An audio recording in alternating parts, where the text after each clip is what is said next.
Hello everyone, welcome to Study Stopper and I am Ruchita. So in this video we'll be discussing about Jean Piaget's theory of cognitive development. और जैसे कि आप सबको पता है कि ये बहुत ही फेमस थियोरी है, हर टीचिंग एग्ज़ाम में इसकी बहुत रेलेवेंस है और इम्पॉर्टेंस है। तो हमारी नेट एग्ज़ाम में भी टीचिंग एप्टीट्यूड यूनिट में ये बहुत इम्पॉर्टेंस रखती है ये थियोरी। तो चलिए फिर हम शुरू करते हैं। ऑलराइट, तो हमारा जो फोकस होगा वो होगा इस शब्द पर, कॉग्निटिव डेवलपमेंट, क्योंकि ये थियोरी इसी पे बेस्ड है। सो कॉग्निटिव डेवलपमेंट का मतलब है वो प्रोसेस जहाँ पे बच्चे का जो ब्रेन है वो हायर लेवल ऑफ थिंकिंग की ओर बढ़ता है।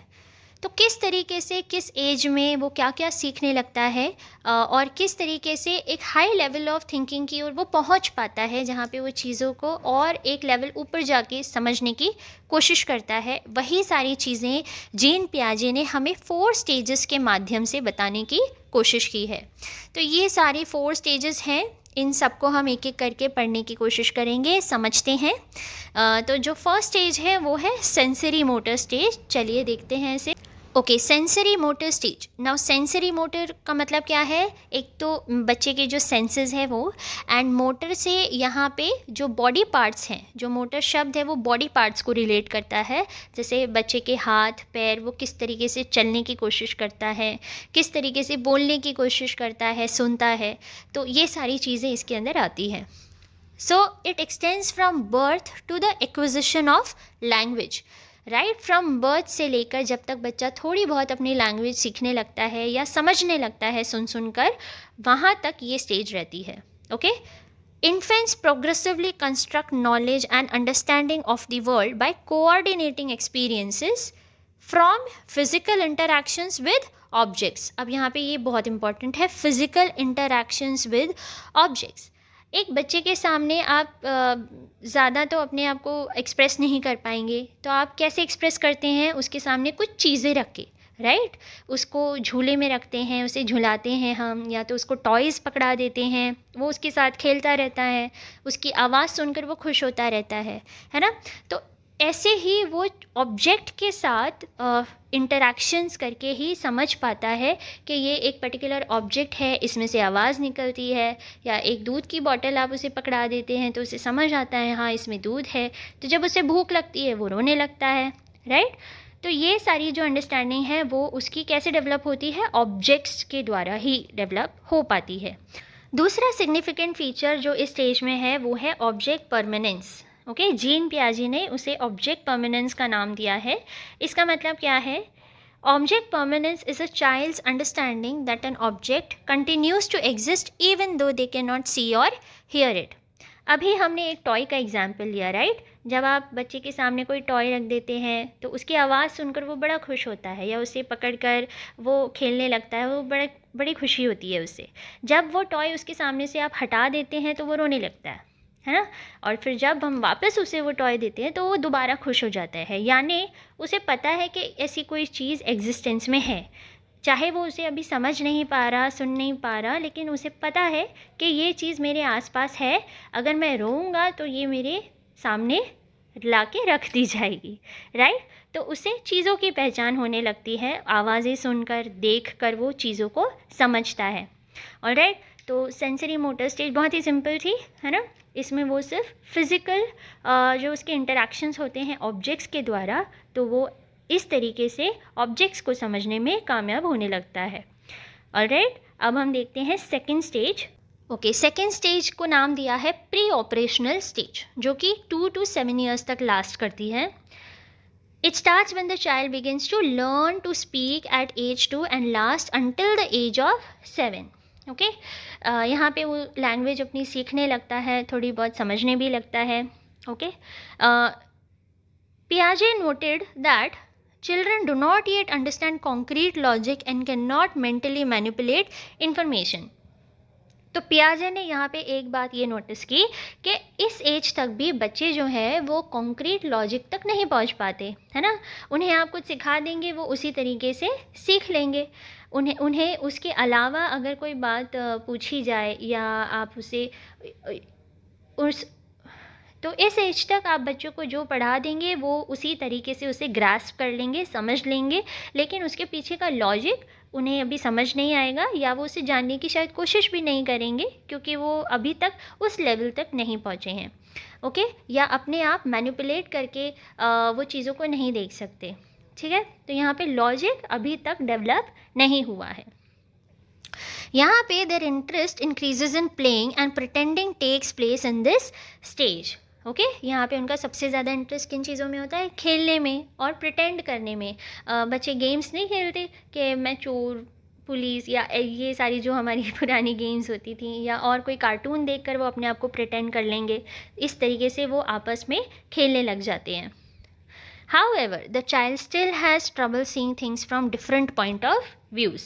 Of course, इस एज तक आने तक भी अभी भी उन्हें अलग अलग पॉइंट ऑफ व्यू से चीज़ें देखने की समझ नहीं आती है, तो उस चीज़ में उन्हें थोड़ी सी डिफ़िकल्टी फेस करनी पड़ती है। ओके, इसका जो इम्पॉर्टेंट फीचर है वो क्या है? Thinking in this stage is still egocentric. ठीक है, meaning the child has difficulty seeing the view point of others. अभी भी वो दूसरों की बातें नहीं समझेगा, है ना, क्योंकि वो उस एज तक नहीं पहुंचा, छोटा बच्चा है। उसे आप जो समझा देंगे वो वैसे के वैसे ही चीज़ें समझ लेगा, और उसे दूसरों की जो बात है वो समझ नहीं आएगी। कोई तीसरा इंसान अगर उसे कुछ समझाएगा तो वो शायद उस चीज़ को नहीं समझ पाएगा। दूसरों के व्यू पॉइंट उसको अभी भी समझ नहीं आएंगे। ओके, ईगोसेंट्रिक के अलावा प्री ऑपरेशनल स्टेज 2 सब स्टेजेस में डिवाइडेड है। जो पहली है वो है symbolic function sub stage and the other one is intuitive thought sub stage. पहले हम सिंबॉलिक फंक्शन सब स्टेज को देखते हैं। It is when the children are able to understand, represent, remember and picture objects in their mind without having the object in front of them. Okay, मतलब यहाँ पे उन्हें इस चीज़ की अंडरस्टैंडिंग हो जाती है कि अगर एप्पल है तो उन्हें पता है कि एप्पल कैसा होता है, कैसा दिखता है, भले वो चीज़ उनके सामने है या नहीं है। तो पिक्चराइजेशन कुछ चीज़ों का इस स्टेज तक आते आते उनके माइंड में क्लियर हो जाता है। दूसरा सब स्टेज है इंट्यूटिव थॉट। इंट्यूटिव थॉट का मतलब क्या है? When children tend to propose the questions of why and how come. जब बच्चे उस स्टेज तक पहुंच जाते हैं जहाँ पे वो चीज़ों को क्वेश्चन करके समझने की कोशिश करेंगे, तब हम उसे इंट्यूटिव थॉट सब स्टेज बोलते हैं। अब देखिए, ये किसी में जल्दी भी आ सकती है, किसी में लेट भी आ सकती है। ठीक है, ऐसा ज़रूरी नहीं है कि सारे बच्चे इसी एज में इसी तरीके का बिहेवियर रखें। ठीक है, एक और बहुत ही इम्पॉर्टेंट टर्म है conservation, the law of conservation, जो जीन पियाजे की स्टडी है। तो इसका मतलब क्या है ये भी हमें पता होना चाहिए। और जो लॉ ऑफ कंजर्वेशन की डेवलपमेंट प्रोसेस है ये आपके सेकेंड स्टेज में शुरू हो जाती है, ये हमें ध्यान रखना है। तो ये होता क्या है, देखिए, इसका मतलब है being able to conserve means knowing that a quantity doesn't change if it's been altered. ठीक है, अब यहाँ पे आप पिक्चर में देखिए, एक ही ग्लास पानी होगा लेकिन उसको डिवाइड करके रखा है दोनों ग्लासेस में हाफ हाफ, है ना। तो यहाँ पे बच्चे को ये समझ आ जाना चाहिए कि ये क्वांटिटी जो है पानी की उतनी ही है, लेकिन उसको 2 ग्लासेस में बांट के हमने रखा हुआ है। तो जब वो इन चीज़ों को पहचान लेगा, अब ये इस पिक्चर में उसे पता है कि इसमें ज़्यादा है, इसमें कम है, तो इस तरीके से जब उसे इन चीज़ों की पहचान हो जाती है तो हम उसे कंजर्वेशन, लॉ ऑफ कंजर्वेशन का डेवलपमेंट ऐसा टर्म देते हैं। तो इस स्टेज की मेनली 4 कैरेक्टरिस्टिक्स हैं। पहली थी ईगोसेंट्रिक, है ना, अभी भी वो ईगोसेंट्रिक होता है बच्चा।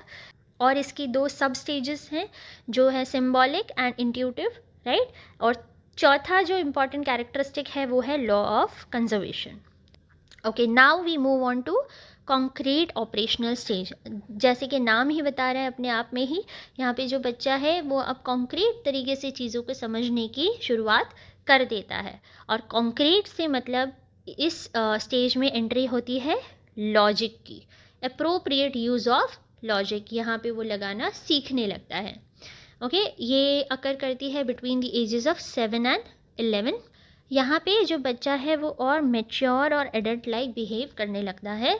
प्रॉब्लम सॉल्विंग की जो कैरेक्टरिस्टिक है वो उसके अंदर आने लगती है, लेकिन फिर भी एब्स्ट्रैक्ट और हाइपोथेटिकल थिंकिंग जो है वो अभी बच्चे में डेवलप नहीं होती। जो एक इमेजिनेशन पावर होता है, अपने आप से कोई अपनी क्रिएशन या कुछ अपने आप ही कोई थॉट्स डेवलप करना, ये अभी भी करने में उसे डिफ़िकल्टी आती है। एब्स्ट्रैक्ट थिंकिंग या हाइपोथेटिकल सिचुएशंस को सोचने में उसे अभी टाइम लगता है, मतलब इस स्टेज तक वो चीज़ें उसके अंदर नहीं आ पाती हैं।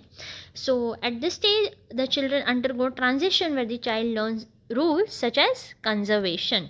यहाँ पे अब बड़े वो पक्के तरीके से ये जो लॉज हैं कंजर्वेशन का वो सीखने लगता है, और इनफैक्ट उसे और अच्छी तरह से वो इम्प्लीमेंट भी करने लगता है। अब जो आएगा वो भी इम्पॉर्टेंट है। पियाजे determine that children are able to incorporate inductive reasoning. Inductive reasoning बहुत इंपॉर्टेंट है हमारे पूरे नेट के एग्ज़ाम में।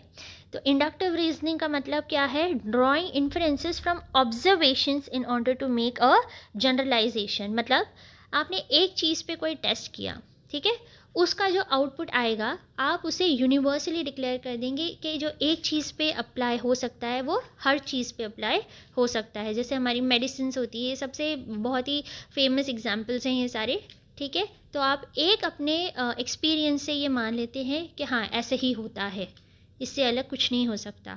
तो उसी के आधार पर आप एक धारणा बना लेते हैं कि आगे भी ऐसा ही होगा, ठीक है। या एक इंसान ऐसा है तो आप समझ लेंगे सारे इंसान ऐसे ही हैं, ओके। तो this is called inductive reasoning. एक के आधार पर आप पूरी दुनिया का सार बना लेते हैं, यानी वो ही चीज़ आप पूरी दुनिया पे इम्प्लीमेंट कर देते हैं। तो ये जो इंडक्टिव रीजनिंग है ये बच्चे अभी अपने आप में डेवलप कर लेते हैं, ओके। तो वो क्या डेवलप नहीं कर पाते अभी देखते हैं। वो डिडक्टिव रीजनिंग अभी भी अपने अंदर डेवलप नहीं कर पाते। डिडक्टिव रीजनिंग क्या होता है? एक जनरल प्रिंसिपल है, एक कोई पूरी यूनिवर्सल एक प्रिंसिपल है और उसे हर चीज़ पे लागू किया जाता है, ठीक है। उसके आधार पर आप अपने एक एक्सपीरियंस पे उसका आउटपुट अप्लाई करेंगे तो उसको डिडक्टिव रीजनिंग कहते हैं। तो हमने क्या देखा, यहाँ पे जो बच्चे हैं वो इंडक्टिव रीजनिंग करने में सक्षम होते हैं, लेकिन डिडक्टिव रीजनिंग करने में उन्हें अभी डिफ़िकल्टी आती है, वो चीज़ें उन्हें समझ नहीं आती है, ओके। इसके अलावा दूसरी भी इम्पॉर्टेंट प्रोसेसेस आती हैं इस स्टेज में, जो कि है लॉजिक, और दूसरी है elimination of egocentrism, okay. Logic उसके अंदर आ जाती है, ये तो हमने पहले ही देखा, और दूसरा है एलिमिनेशन ऑफ ईगोसेंट्रिज्म, यानी कुछ हद तक बच्चे जो हैं वो दूसरों के पॉइंट ऑफ व्यू को थोड़ा बहुत समझ लेते हैं, ठीक है। वैसे देखा जाए तो एडल्टहुड तक भी ईगोसेंट्रिज्म तो हमें होता ही है, हमारी बात सही है, हमें यही पता होता है, लेकिन फिर भी टेक्निकली इस स्टेज तक आते आते बच्चों में इस ईगोसेंट्रिज्म का एलिमिनेशन होने लगता है, उसे थोड़ा बहुत समझ में आता है कि जो सामने वाला बोल रहा है वो भी सही हो सकता है। ऑलराइट, तो इसके 4 कैरेक्टरिस्टिक्स थे इस स्टेज के, कॉन्क्रीट ऑपरेशनल स्टेज के। सबसे पहला तो यही था कि उसके अंदर लॉजिक आने की शुरुआत हो जाती है, दूसरा ये इंडक्टिव रीजनिंग वो कर पाता है, डिडक्टिव रीजनिंग वो नहीं कर पाता, और चौथा है logic and elimination of egocentrism. तो ये सारे की पॉइंट्स हैं हर स्टेज के, आप चाहें तो इसे नोट डाउन कर सकते हैं, सब कुछ नोट करने की ज़रूरत नहीं है, आप सिर्फ की पॉइंट्स में इसे एक पेज पे बस इसके मेन पॉइंट्स लिख लीजिए and then you are good to go, okay. अब हम देखते हैं फोर्थ स्टेज। फोर्थ स्टेज जो है वो फाइनल स्टेज है और उसे नाम दिया है फॉर्मल ऑपरेशनल स्टेज, ठीक है। मतलब अब आप थोड़ी बहुत अच्छी एज तक पहुंच गए हैं तो आप अपने दिमाग को जो है और फॉर्मली ऑपरेशन में ला सकते हैं, यानी आप और अच्छे से उसे यूज़ कर सकते हैं। Adolescence to adulthood, okay. So ये आती है रफली 12 टू एडल्टहुड की एज तक। Intelligence is demonstrated through the logical use of symbols related to abstract concepts, okay? यानी एब्स्ट्रैक्ट कॉन्सेप्ट्स जो कि हमारी इमेजिनेशन पे बेस्ड है, हमने कोई चीज़ पढ़ी है तो हम उसके आधार पे इमेजिन करके अपनी कोई क्रिएटिव थिंकिंग ला के हम चीज़ों को मोल्ड कर सकते हैं और इसे लॉजिकली प्रूव भी कर सकते हैं कि मेरी ये थिंकिंग है तो इस आधार पर मैंने किसी एक चीज़ को क्रिएट किया है। This form of thought includes assumptions that have no necessary relation to reality, fictional, right, जो हमारी इमेजिनेशन है, imagination is the highest power, right. मतलब आपने कोई चीज़ एजम्पशन लगा लिए हैं और उसके आधार पे आपने अपनी कोई क्रिएटिविटी सामने लाई है, और ज़रूरी नहीं है उसका रियलिटी से कोई भी नाता हो। तो ये जो चीज़ है ये बच्चों में डेवलप होने लगती है आफ्टर द एज ऑफ 12। अब यहाँ पे डिडक्टिव रीजनिंग भी बच्चे करने लगते हैं, उनमें एक क्षमता पैदा हो जाती है। सबसे पहला क्या है, abstract thought. Abstract thought emerges during the formal operational stage. Children tend to think very concretely and specifically in earlier stages and begin to consider possible outcomes and consequences of actions. ठीक है, उनके mind में बड़ी सारी चीज़ें आती हैं, बड़े सारे थॉट्स आते हैं और फिर उसके क्या आउटकम्स हो सकते हैं, उसके क्या क्या रिज़ल्ट निकल सकते हैं, ये भी वो सोचने लगते हैं। आगे की मतलब सोचना वो शुरू कर देते हैं इस एज में आते आते। दूसरा सबसे इम्पॉर्टेंट टर्म है, ये बहुत इम्पॉर्टेंट टर्म है, जो कि है मेटाकॉग्निशन। हमने पढ़ा कॉग्निशन, राइट, कॉग्निटिव डेवलपमेंट या कॉग्निशन, जिसका मतलब था हाई लेवल ऑफ थिंकिंग, किसी एक कॉन्सेप्ट के बारे में या चीज़ के बारे में सोचना। ठीक है, तो मेटाकॉग्निशन है उस चीज़ के बारे में और सोचना, that is thinking about thinking. Okay, जब आप और डीप जाके उस चीज़ को समझने की कोशिश करते हैं तो that is called metacognition, that allows adolescents and adults to reason about their thought process and monitor them. Very important. Okay, जैसे कि किसी बच्चे ने डिसाइड किया कि उसे आगे करियर में कुछ पर्टिकुलर एग्ज़ाम परस्यू करनी है, तो वो उसको एक थॉट देगा। एक थॉट था कि हाँ एग्ज़ाम देनी है, दूसरा थॉट क्या कि इसको मैं दे सकता हूँ या नहीं दे सकता हूँ, या मैं किस तरीके से दूँ, ओके उसके लिए मुझे क्या क्या करना पड़ेगा। तो जब वो उस एक थॉट के बारे में और ज़्यादा सोचने लगता है तो उसे हम कहते हैं metacognition. Third is problem solving. It is demonstrated when children use trial and error to solve problems. Okay, यहाँ पे वो सिस्टमेटिकली पहले एक चीज़ को ट्राई करते हैं, फिर देखते हैं इसका रिज़ल्ट क्या है, अगर कोई एरर आ रहा है तो दोबारा ट्राई करते हैं, सिस्टमेटिकली लॉजिकल वे में जब वो चीज़ें करते हैं। ओके, तो ये 3 पॉइंट्स बहुत ही इंपॉर्टेंट है, abstract thought, metacognition and problem solving capability. ये तीनों चीज़ें बच्चों में आफ्टर द एज ऑफ 12 आने लगती हैं। Okay, when children in primary school years mostly use inductive reasoning, drawing general conclusions from personal experiences and specific facts, तो adolescents क्या capable हो जाते हैं, deductive reasoning के लिए भी capable हो जाते हैं और abstract concepts से भी वो logic लगा के उसके conclusions ढूंढने में कामयाब रहते हैं। Okay, hypothetically सोचने लगते हैं। However, research has shown that not all persons in all cultures reach formal operations and most people do not use formal operations in all aspects of their lives. देखो कितनी अच्छी बात बोली है और कितनी बड़ी बात है। रिसर्च में बताया कि सारे बच्चे जो मतलब हर कोई इस स्टेज तक नहीं पहुंच पाता है, हो सकता है कोई लेट पहुंचता है, कोई जल्दी पहुंचता है, ठीक है, या शायद कोई पहुंच भी नहीं पाती क्योंकि वहाँ तक हम कभी सोचते ही नहीं हैं। ओके, तो किसी में ये चीज़ है, किसी में नहीं है, लेकिन ये कैपेबिलिटी हर किसी में इक्वली है। हो सकता है वो इस कैपेबिलिटी को कोई पर्टिकुलर डोमेन में ही यूज़ करे, राइट, जैसे कि कोई स्पोर्ट्स में अच्छा है, कोई सिंगिंग में अच्छा है, कोई डांसिंग में अच्छा है, कोई पढ़ाई में अच्छा है, तो वो उस तरीके से अपने करियर को आगे शेप देता है और यही चीज़ आगे वो अपने इंटरेस्ट के एरिया में अप्लाई करता है। ऑलराइट, तो ये 4 स्टेजेस थे, बहुत ही अच्छे, बहुत ही यूज़फुल, जो हमारी प्रैक्टिकल लाइफ में भी हम समझकर उसे इम्प्लीमेंट कर सकते हैं। आगे और 2 इम्पॉर्टेंट कॉन्सेप्ट्स हैं जो जीन पियाजे ने दिए हैं, हम वो देखते हैं। तो वो है assimilation and accommodation. Okay, through his study of the field of education, पियाजे फोकस्ड ऑन 2 प्रोसेसेस, जो कि है एसिमिलेशन एंड एकोमोडेशन। ये हम आगे और देखते हैं। सो एसिमिलेशन, सबसे पहले मैं आपको ऐसे ही बताती हूँ एसिमिलेशन का मतलब क्या है।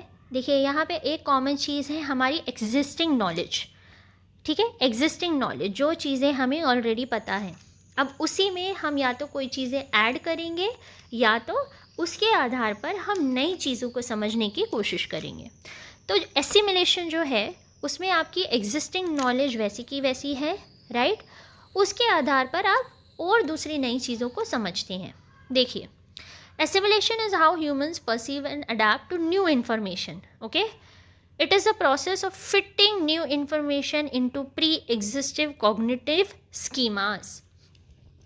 आपकी किसी एक चीज़ के बारे में नॉलेज है, अब उसके आधार पर आपने नई चीज़ को अपने माइंड में लाने की कोशिश की या समझने की कोशिश की है, तो इसका मतलब आप क्या कर रहे हैं, आप अपने प्रीवियस नॉलेज को आधार बनाकर नई नॉलेज को एसिमिलेट कर रहे हैं। ठीक है, जैसे कि हमने स्कूलिंग में, हमारे स्कूल डेज़ में हिस्ट्री पढ़ी है, ठीक है, हमारे पास बेसिक नॉलेज है। अब उसके आधार पर हमने और आगे अपने बेसिक नॉलेज को बढ़ाते हुए और आगे फ्रीडम स्ट्रगल के आगे भी अगर हम पढ़ते हैं, तो हम क्या कर रहे हैं, अपनी प्रेजेंट नॉलेज को आगे की नॉलेज को समझने के लिए अप्लाई कर रहे हैं। तो दैट इज़ कॉल्ड एसिमिलेशन। ठीक है, assimilation in which new experiences are reinterpreted to fit into or assimilate with old ideas and analyzing new facts accordingly. It occurs when humans are faced with new or unfamiliar information and refer to previously learned information in order to make sense of it. देखिए, for example corona virus है। अब हमारी एक pre existing knowledge ये है कि बहुत सालों पहले भी एक ऐसा ही पैंडमिक आया था जिसमें 3 लहरें आई थी, राइट, ये बोला गया है ना, सबको पता है। तो उसी आधार पर हम ये भी सोच के बैठे हैं कि अभी 3rd वेव आनी है, तो हमें उसके लिए प्रिपेयर करना है, और उसी के आधार पर हमने और भी नॉलेज गैदर की कि किस तरीके से ये जो वायरस है अपना रूप बदलता है, दूसरे वेरिएंट्स में ये नज़र आता है। तो हमने क्या किया, यहाँ पे कोरोना वायरस की जो हमारी इन्फॉर्मेशन है वो भी हमने एसिमिलेट की। ठीक है, वो नई नॉलेज को हमने दूसरी नॉलेज जो प्रीवियस नॉलेज थी उससे आधार बना के उसको भी हमने ऐड ऑन किया। तो this is called assimilation. Alright, दूसरा इम्पॉर्टेंट टर्म है एकोमोडेशन। अब एकोमोडेशन का एक्चुअल मतलब क्या है, जगह देना, है ना, किसी को एकोमोडेट करना, चलो आओ हम में ऐड हो जाओ, right, this is called accommodation. बस वही चीज़ है। देखिए, it is the process of taking new information in one's environment and altering pre existing schemas in order to fit in the new information. देखिए, यहाँ पे कैच क्या है, ऑल्टरिंग। हमारी जो एग्जिस्टिंग नॉलेज है हम उसमें थोड़ा सा चेंज करेंगे, ऑल्टर करेंगे, और अब सुधार करके हम हमारी नॉलेज में वो चीज़ रखेंगे। हमें हो सकता है किसी चीज़ के बारे में गलत इन्फॉर्मेशन थी, तो हमने क्या किया, उसको सुधारा और उस चीज़ को नए तरीके से हमने हमारी इन्फॉर्मेशन में डाल दिया। जबकि एसिमिलेशन में हमारी प्रेजेंट नॉलेज को हमने बिल्कुल नहीं टच किया बल्कि उसको यूज़ किया। ऑलराइट, तो इन दोनों में बस यही डिफरेंस है। अब ये कब होता है, this happens when the existing schema does not work and needs to be change to deal with the new object और सिचुएशन। ठीक है, हम जैसे कि कोई रेसिपी है, हमने उसमें हमारी नॉर्मल मसाले डाल के देखे लेकिन वो ऐसा टेस्ट नहीं आया। ठीक है, हमने क्या किया, नेक्स्ट टाइम जब बनाया तो उसमें और कुछ ऐड करके हमने उसी रेसिपी को दोबारा बनाया and it turned out to be very good. तो अब हमें क्या समझ में आया कि ठीक है, इसमें थोड़ा मसालों का फेरफार किया तो हमें टेस्ट बड़ा अच्छा आया, तो हमने नेक्स्ट टाइम उसी को अप्लाई करना शुरू कर दिया। तो हमने हमारी प्री एग्जिस्टिंग नॉलेज को अल्टर करके नए नॉलेज को अपने अंदर बिठा लिया। Okay, accommodation is imperative because it is how people will continue to interpret new concepts, schemas, frameworks and more. मतलब क्या है, ये हमेशा चलता रहेगा। एकोमोडेट आपको नई नॉलेज को करते रहना पड़ेगा। आप अपनी एक ही नॉलेज को हमेशा के लिए यूज़ नहीं कर सकते, right. Each day you learn something new. तो इसी तरीके से आपकी जो नॉलेज है उसमें कुछ ना कुछ आपको एकोमोडेट करते रहना पड़ेगा। ठीक है, because change is the nature of life, है ना। लाइफ में सब कुछ सेम नहीं रहता है, चेंज होता रहता है। तो इसलिए आपकी नॉलेज को भी आपको अप टू डेट रखना है और चेंज करते रहना है। Okay, Piaget's understanding was that assimilation and accommodation cannot exist without the other. ठीक है, these both go hand in hand. एक दूसरे के बिना ये अधूरे हैं, है ना। आपके लिए प्रीवियस नॉलेज भी उतनी ही ज़रूरी है जितना कि नई नॉलेज को अप टू डेट रखना, है ना। They are two sides of a coin. To assimilate an object into an existing mental schema one first needs to take into account or accommodate to the particularities of the object to a certain. कितनी अच्छी बात बोली है कि अगर आपको नई knowledge को अपने पास लाना है तो काफ़ी हद तक आपको जो आपकी नॉलेज में आपको नई चीज़ों को भी ऐड करने की ज़रूरत पड़ेगी. ठीक है, आपको देखना पड़ेगा कि आपकी जो एग्जिस्टिंग नॉलेज है वो कितनी हद तक सही है. ठीक है, सही है तो बहुत अच्छी बात है, और नहीं सही है तो आपको उसमें चेंजेस करने पड़ेंगे. ओके, तो इन दोनों के अंदर क्या होना चाहिए, बैलेंस होना चाहिए. ठीक है, दोनों का बैलेंस बहुत ज़रूरी है. आप बस यही पकड़ के चलेंगे कि मेरी नॉलेज हमेशा ही सही है, इसमें मुझे कोई चेंज करने की ज़रूरत नहीं है, तो फिर ये गलत हो जाएगा. और आप हमेशा अपना पुराना सब कुछ भूल के नया नया नया ऐड ऑन करते जाएंगे तो वो भी गलत है. आपकी एग्जिस्टिंग नॉलेज की आपको पूरी जान पहचान होनी चाहिए. ओके, तो ये थी gene Piaget's theory of cognitive development. I hope आप सबको इंटरेस्टिंग लगी हो, समझ में भी आई हो. कोई क्वेश्चंस आपको पूछने हो तो ज़रूर कमेंट करके पूछिए. कोई सजेशंस देने हैं तो most welcome. Okay, then see you in the next lecture. Till then take care, study hard, do well. Thank you.